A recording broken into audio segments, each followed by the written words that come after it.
నమస్కారం ETV news కు స్వాగతం. అమరావతిలో ఏర్పాటవుతున్న క్వాంటమ్ వ్యాలీ ఆంధ్రప్రదేశ్ కు గేమ్ చేంజర్ అవుతుందని ముఖ్యమంత్రి చంద్రబాబు చెప్పారు.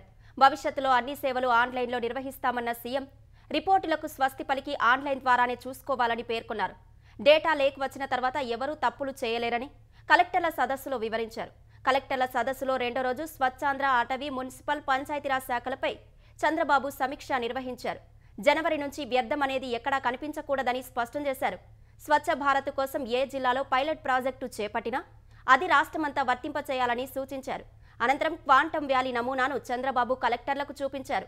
హైదరాబాద్లో హైటెక్ సిటీ తరహాలో ఏపీలో క్వాంటమ్ వ్యాలీ రూపాంతరం చెందుతుందన్న సీఎం కలెక్టర్లు ఈ నమూనాపై అభిప్రాయాలు తెలియజేయాలని కోరారు. Quantum valley, WhatsApp governance, data lake, RTGS lens, అవే 2.0 అంశాలపై సమీక్ష నిర్వహించారు. 80,000 మంది పనిచేసేలా క్వాంటమ్ వ్యాలీ భవనాల నిర్మాణం జరుగుతుందని తెలిపారు. భవిష్యత్తులో 3,000 క్యూబిట్ క్వాంటమ్ కంప్యూటర్ల ఏర్పాటుకు వీలుగా కార్యాలయ స్థలం ఉందన్నారు. తర్వాత రెవెన్యూ, భూములు, ఆదాయార్జన శాఖలపై సమీక్షించిన సీఎం సింహాచల భూముల పంచగ్రామాల సమస్యను తక్షణం పరిష్కరించేలా చర్యలు తీసుకోవాలన్నారు. వైఎస్ వివేక హత్య కేసు విచారణ మరోసారి సీబీఐ ప్రత్యేక కోర్టుకు చేరనుంది. ఈ మేరకు సుప్రీంకోర్టు పిటిషనర్ వైఎస్ సునీతకు సూచించింది. వివేక హత్య కేసు దర్యాప్తు పూర్తి కాలేదని, తదుపరి విచారణ కొనసాగించాలని సునీత దాఖలు చేసిన పిటిషన్పై సుప్రీంకోర్టు విచారణ చేపట్టగా తదుపరి దర్యాప్తు కొనసాగించేందుకు సిద్ధంగా ఉన్నామని సీబీఐ తెలిపింది. మరోవైపు వివేక హత్య జరిగిన నాటి నుంచి చోటు చేసుకున్న పరిణామాలను సునీత తరపు న్యాయవాది సిద్ధార్థ లూద్రా సుప్రీంకోర్టుకు వివరించారు. అయితే సీబీఐ దర్యాప్తు విషయంలో ట్రయల్ కోర్టులో తాజాగా పిటిషన్ వేయాలని సునీతకు సుప్రీంకోర్టు సూచించింది. 2 వారాల్లో పిటిషన్ దాఖలు చేసేందుకు అనుమతించిన సుప్రీంకోర్టు పిటిషన్ వేసిన 8 వారాల్లో నిర్ణయం ప్రకటించాలని ట్రయల్ కోర్టును ఆదేశించింది. మెరిట్స్ ఆధారంగా తదుపరి విచారణపై నిర్ణయించాలని సూచించింది. సీబీఐ తదుపరి దర్యాప్తు కొనసాగించే విషయంలో ట్రయల్ కోర్టు నిర్ణయం వెలువడే వరకు బెయిల్ రద్దు పిటిషన్లన్నింటిపై విచారణ వాయిదా వేసింది. తెలంగాణ విద్యుత్ శాఖలోని ఇబ్రహీంబాగ్ ఏడీఈ అంబేద్కర్ నివాసంలో అవినీతి నిరోధక శాఖ ఏసీబీ సోదాలు చేపట్టింది. ప్రధానంగా అవినీతి, ఆదాయానికి మించిన ఆస్తుల ఆరోపణలపై సోదాలు చేస్తోంది. అంబేద్కర్ ఇల్లు, ఆయన బంధువులు, కుటుంబ సభ్యుల ఇళ్లలో తనిఖీలు చేపట్టింది. మణికొండ, గచ్చిబౌలి, మాదాపూర్ సహా 15 చోట్ల సోదాలు చేపట్టినట్టు ఏసీబీ తెలిపింది. హైదరాబాద్, రంగారెడ్డి, నల్గొండ, మెదక్ జిల్లాలో అంబేద్కర్ ఇల్లు సహా ఆయన బంధువులు, కుటుంబ సభ్యుల నివాసాల్లో సోదాలు చేపట్టినట్టు ఏసీబీ డీఎస్పీ ఆనంద్ తెలిపారు. అంబేద్కర్ ఇంట్లో 2 కోట్ల రూపాయల నగదు గుర్తించినట్టు ఏసీబీ డీఎస్పీ ఆనంద్ తెలిపారు. అంతేకాకుండా ఇప్పటి వరకు అంబేద్కర్కు 3 ప్లాట్లు ఉన్నట్లు గుర్తించామని వివరించారు. గచ్చిబౌల్లో ఖరీదైన భవనం, సూర్యాపేట జిల్లా పెన్పహాడ్ వద్ద 10 ఎకరాల వ్యవసాయ భూమి ఉందని ఏసీబీ అధికారులు వివరించారు. మరో 1000 గజాల్లో వ్యవసాయ క్షేత్రం గుర్తించామన్న ఏసీబీ డీఎస్పీ ఆనంద్ మొత్తం సోదాలు ముగిసిన తర్వాత అన్ని వివరాలు వెల్లడిస్తామని చెప్పారు. తెలంగాణ గ్రూప్ 1లో అవకతవకలు జరిగాయనే ఆరోపణలను తప్పుబడుతూ ర్యాంకర్ల తల్లిదండ్రులు కన్నీటి పర్యంతమయ్యారు. రేయింబవళ్లు ఉద్యోగం కోసం కష్టపడిన తమ పిల్లల ఆశలు నీరుగారిపోయాయని ఆవేదన వ్యక్తం చేశారు. గ్రూప్ 1 ఉద్యోగం కోసం తమ పిల్లలు ఇంకా ఎన్నిసార్లు పరీక్షలు రాయాలని నిలదీశారు. 3 కోట్లు ఇచ్చి ఉద్యోగాలు కొనుక్కున్నామని ఆరోపణలు చేసేవారు వాటిని నిరూపించాలని డిమాండ్ చేశారు. హైదరాబాద్ సోమాజిగూడ ప్రెస్ క్లబ్లో గ్రూప్ 1 ర్యాంకర్లు, వారి తల్లిదండ్రులు మీడియా సమావేశం నిర్వహించారు.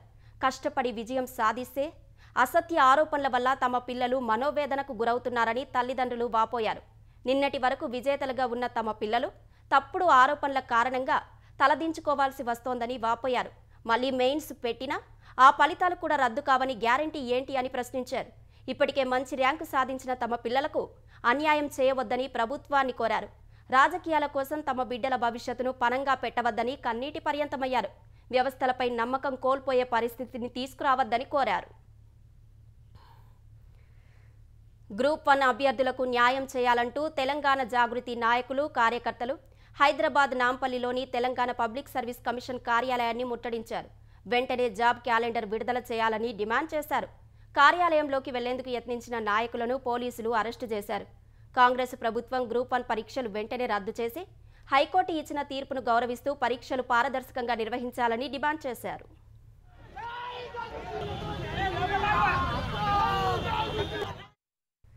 ఉత్తర భారత్లో మరోసారి భారీ వర్షాలు జనజీవనంపై తీవ్ర ప్రభావం చూపుతున్నాయి. ఉత్తరాఖండ్ డెహ్రాడూన్లో మేఘ విస్ఫోటనం సంభవించి పోటెత్తిన మెరుపు వరదల్లో 5గురు గల్లంతయ్యారు. బురద, ఇతర శిథిలాల తాకిడికి అనేక ఇళ్లు, దుకాణాలు, హోటళ్లు దెబ్బతినగా వాహనాలు నీటిలో కొట్టుకుపోయాయి. సహాయక చర్యలు చేపట్టిన ఎన్డీఆర్ఎఫ్, ఎస్డీఆర్ఎఫ్ బృందాలు ప్రభావిత ప్రాంతాల ప్రజల్ని సురక్షిత ప్రాంతాలకు తరలించాయి. డెహ్రాడూన్లో విద్యా సంస్థలకు ప్రభుత్వం సెలవు ప్రకటించింది. తపోవన్ ప్రాంతంలో ఇళ్లు జల దిగ్బంధంలో చిక్కుకున్నాయి. వరద భారీగా చేరడంతో తంసా, టన్స్, సాంగ్ నదులు ఉధృతంగా ప్రవహిస్తున్నాయి. మాల్ దేవతా ప్రాంతంలో ఓ వంతెన కొట్టుకుపోయింది. తపకేశ్వర్ మహాదేవ్ ఆలయం నీట మునిగింది. రిషికేశ్లో చంద్రబాగ నది ప్రమాదకర స్థితిలో ప్రవహిస్తోంది. ముస్సోరీలో భారీగా నష్టం వాటిల్లినట్లు తెలిసింది. ఉత్తరాఖండ్లో వరద పరిస్థితిపై ఎప్పటికప్పుడు సమీక్షిస్తున్నట్లు సీఎం పుష్కర్ సింగ్ ధామీ తెలిపారు.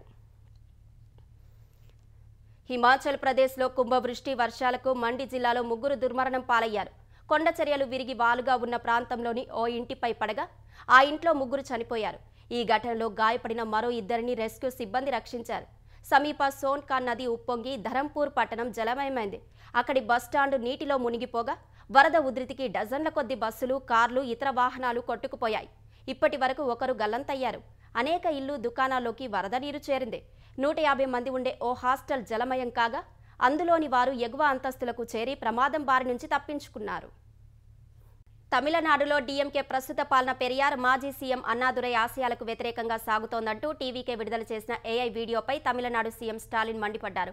టీవీకే అధినేత విజయ్ చిల్లర రాజకీయాలు చేస్తున్నారని స్టాలిన్ దుయ్యబట్టారు. ప్రజలకు సేవ చేయడం తప్ప డీఎంకేకు వేరే ఉద్దేశాలు లేవని స్పష్టం చేశారు. కొందరు నాయకుల తరహాలో విలాసవంతమైన రాజకీయాలు తాము చేయడం లేదని విజయ్ను ఉద్దేశించి విమర్శించారు. పెరియార్, అన్నాదురై సిద్ధాంతాలను విజయ్ మాత్రమే ముందుకు తీసుకెళ్తారని TVK social media wing AI video post చేసింది. అందులో పెరియార్, అన్నాదురైతో విజయ్ కలిసి ఉన్నట్లు సృష్టించారు. ద్రవిడ సిద్ధాంతకర్తల ఆశయాలకు వ్యతిరేకంగా స్టాలిన్ నేతృత్వంలోని డీఎంకే అవినీతిలో, కుంభకోణాల్లో మునిగిపోయిందని ఏఐ వీడియోలో విమర్శించారు. తెలంగాణలో కాంగ్రెస్ ప్రభుత్వ అసమర్థ పాలనతో హైదరాబాద్లో నాలాలో పడి 3 కొట్టుకుపోయినా వారి ఆచూకీ తెలుసుకోలేకపోయారని బీఆర్ఎస్ కార్యనిర్వాహక అధ్యక్షుడు కేటీఆర్ మండిపడ్డారు. హైదరాబాద్లో నాలాలో పడి కొట్టుకుపోయిన 3 ఆచూకీ లేక 3 రోజులు గడుస్తున్నా వారిని గుర్తించకపోవడంపై కేటీఆర్ అభ్యంతరం వ్యక్తం చేశారు. గతంలో ఎస్ఎల్బీసీ టన్నెల్ కుప్పకూలిన ఘటనలో 6 మృతదేహాలను ఇప్పటికీ గుర్తించలేని అసమర్థత కాంగ్రెస్ ప్రభుత్వానికే చెల్లిందని చెప్పారు. కనీసం తమ ఆప్తులను చివరి చూపు కూడా చూసుకోలేని ఆ బాధిత కుటుంబాల ఆవేదన, గుండెకోత, మానవత్వం లేని కాంగ్రెస్కు వినిపించడం లేదా అని కేటీఆర్ ప్రశ్నించారు. నల్గొండ మండలంలో 4వ తరగతి చదువుతున్న 10 ఏళ్ల బాలికపై అత్యాచారానికి పాల్పడిన కేసులో దోషికి నల్గొండ పోక్సో కోర్టు 24 ఏళ్ల జైలు శిక్ష, 40,000 జరిమానా విధించింది. నల్గొండ మండలానికి చెందిన మర్రి ఉషయ్య అనే 60 ఏళ్ల వ్యక్తి ఇంటి పక్కన ఉంటున్న 10 ఏళ్ల బాలిక ఒంటరిగా నిద్రిస్తున్న సమయంలో అత్యాచారానికి పాల్పడ్డాడు. విషయాన్ని బాలిక తల్లిదండ్రులకు చెప్పగా పోలీసులకు ఫిర్యాదు చేశారు.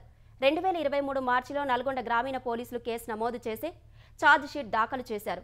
2023 జూలై నుంచి నల్గొండ పోక్సో కోర్టులో వాదోపవాదాలు నడిచాయి. సాక్ష్యాధారాలు పరిశీలించిన న్యాయమూర్తి రోజారమణి దోషిగా తేలిన ఉషయ్యకి 24 ఏళ్ల జైలు శిక్ష, 40,000 జరిమానా విధించారు. బాధిత కుటుంబానికి 10 లక్షల పరిహారం చెల్లించాలని తీర్పులో పేర్కొన్నారు. దేశవ్యాప్తంగా గుర్తింపు ఉన్న కనకదుర్గమ్మ అమ్మవారి దసరా ఉత్సవాల సందర్భంగా విజయవాడ ఉత్సవం నిర్వహించడం గొప్ప విషయమని ఏపీ గృహ నిర్మాణ, సమాచార శాఖ మంత్రి కొలుసు పార్థసారథి అన్నారు. విజయవాడలోని ఓ ప్రైవేటు హోటల్లో జరిగిన సమావేశంలో ఉత్సవాల నిర్వహణపై చర్చించిన మంత్రి నగర ప్రాశస్త్యాన్ని ప్రపంచానికి చాటేలా ఈ వేడుకలు జరగాలని ఆశించారు. దసరా ఉత్సవాలు జరిగే 11 రోజుల పాటు విజయవాడ ఉత్సవం ఉంటుందని పేర్కొన్నారు. ఏపీని దేశంలోనే మొదటి స్థానంలో నిలిపేందుకు సీఎం చంద్రబాబు పనిచేస్తున్నారని, తమ వంతుగా ప్రతి ఒక్కరూ అందుకోసం పనిచేయాలని మంత్రి కోరారు. బ్రహ్మోత్సవాల సందర్భంగా భక్తులకు ఎలాంటి ఇబ్బందులు లేకుండా అన్ని ఏర్పాట్లు చేస్తున్నట్లు టీటీడీ ఈవో అనిల్ కుమార్ సింఘాల్ చెప్పారు. బ్రహ్మోత్సవాల్లో స్వామివారి మూల విరాట్తో పాటు వాహన సేవ దర్శనం కల్పిస్తామని వెల్లడించారు. తిరుమల శ్రీవారి ఆలయంలో కోయిల్ ఆల్వార్ తిరుమంజనం శాస్త్రోక్తంగా సాగింది. శ్రీవారి బ్రహ్మోత్సవాలను పురస్కరించుకొని ఆలయాన్ని శుద్ధి చేశారు. అనంతరం స్వామివారికి ప్రత్యేక పూజలు నిర్వహించారు. ఈ కార్యక్రమంలో టీటీడీ చైర్మన్ బిఆర్ నాయుడు, ఈవో అనిల్ కుమార్ సింఘాల్, అర్చకులు, సిబ్బంది పాల్గొన్నారు. ఆపరేషన్ సింధూర్లో జైషే మహమ్మద్ చీఫ్ మసూద్ అజార్ కుటుంబంలోని పలువురు ప్రాణాలు కోల్పోయినట్టు జైషే కమాండర్ మసూద్ ఇలియాస్ కాశ్మీరీ అంగీకరించారు. ఉగ్రవాదాన్ని స్వీకరించి దేశ సరిహద్దులను రక్షించుకునేందుకు తాము ఢిల్లీ, కాబూల్, కాందహార్లతో పోరాడామని మసూద్ ఓ కార్యక్రమంలో పేర్కొన్నారు. ఇందుకోసం తాము అన్నింటినీ త్యాగం చేశామంటూ వ్యాఖ్యానించారు. మే 7న భారత దళాలు బహవల్పూర్లోని జైషే ప్రధాన కార్యాలయంపై జరిపిన దాడులో అజార్ కుటుంబం ముక్కలైపోయిందని అంగీకరించారు. ఈ సందర్భంగా భారత ఆర్మీ తమ రహస్య స్థావరాల్లోకి ప్రవేశించి ఎలా దాడులు చేసిందనే విషయాలను మసూద్ వివరంగా పేర్కొన్నారు. ఇందుకు సంబంధించిన వీడియోలు ప్రస్తుతం సామాజిక మాధ్యమాల్లో వైరల్ అయ్యాయి. ఓ వ్యాపారవేత్తను 60 కోట్ల రూపాయలు మోసం చేసిన కేసులో ప్రముఖ నటి శిల్పా శెట్టి భర్త రాజ్ కుంద్రాను ముంబై పోలీసులు ప్రశ్నించారు. సుమారు 5 గంటలు జరిగిన ఈ విచారణలో పోలీసులు కుంద్రా బ్యాంకు లావాదేవీలు, ఇతర వ్యాపారాలపై ఆరా తీశారు.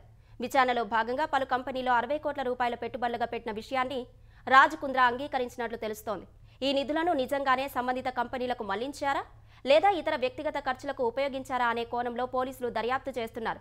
ఈ విచారణలో రాజ్ కుంద్రా వాంగ్మూలాన్ని రికార్డు చేసినట్లు ముంబై ఆర్థిక నేరాల విభాగం ఈఓడబ్ల్యూ తెలిపింది. ఈ కేసులో తదుపరి విచారణ కోసం రాజ్ కుంద్రాకు మరోమారు సమన్లు జారీ చేస్తామని పేర్కొంది. ప్రస్తుతం ఈ కేసుకు సంబంధించిన ఆధారాలను సేకరిస్తున్నట్టు తెలిపింది. బెట్టింగ్ యాప్ ప్రమోషన్ కేసులో ఈడీ విచారణ కొనసాగుతోంది. ఈ కేసులో ఇప్పటికే పలువురికి సమన్లు జారీ చేసిన ఈడీ తాజాగా మరో 3 సెలబ్రిటీలకు సమన్లు ఇచ్చింది. భారత మాజీ క్రికెటర్లు యువరాజ్ సింగ్, రాబిన్ ఉతప్ప, సినీ నటుడు సోనూ సూద్కు ఈడీ సమన్లు జారీ చేసింది. ఆన్లైన్ బెట్టింగ్ యాప్ 1xBet కు సంబంధించిన మనీ లాండరింగ్ కేసులో ఉతప్పకు సమన్లు జారీ చేసిన ఈడీ ఈ నెల 22న విచారణకు హాజరు కావాలని ఆదేశాలు జారీ చేసింది. అటు ఈ నెల 23న యువరాజ్ను, ఈ నెల 24న సోనూ సూద్ను విచారణకు రావాలని పేర్కొంది. ఈ కేసులో ఇప్పటి వరకు 4 మాజీ క్రికెటర్లకు సమన్లు జారీ చేసిన ఈడీ ఇప్పటికే శిఖర్ ధవన్, సురేష్ రైనాలను ప్రశ్నించింది.